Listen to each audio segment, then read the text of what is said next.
Hello guys, alam nyo dito sa lugar namin meron ditong puno na nasubaybayan ko mula nung maliit siya o yung maliit pang puno siya. Ito puno na talaga siya.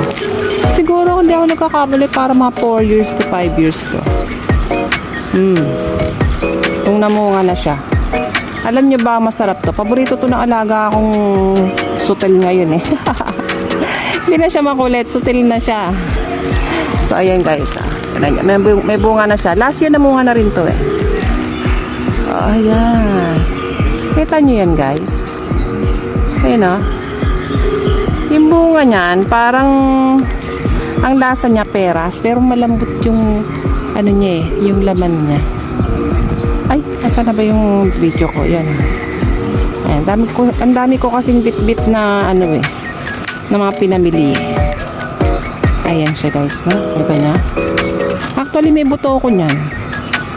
May buto ko niyan pinauwi sa Pilipinas eh. Nasibol din daw sa atin yan eh. I mean, nabubuhay din sa atin. Kasi dito, katulad dito, tropical din naman din dito. Yung nga lang, meron silang winter. Wala naman silang snow dito sa Hong Kong. Ayan guys. Kita nyo. Oh, kinain na ng ano eh, ng ibon yung ano, ilong. Ayan, dami niyang bunga. Dami niyang bunga doon sa taas. Ayun lang. Alam niyo ba dito yung mga puno na ganyan? Hindi naman nila kinukuha yung bunga. Ayun na, may mga hinog na rin doon. Ayan. Dito yan sa may building malapit sa amin.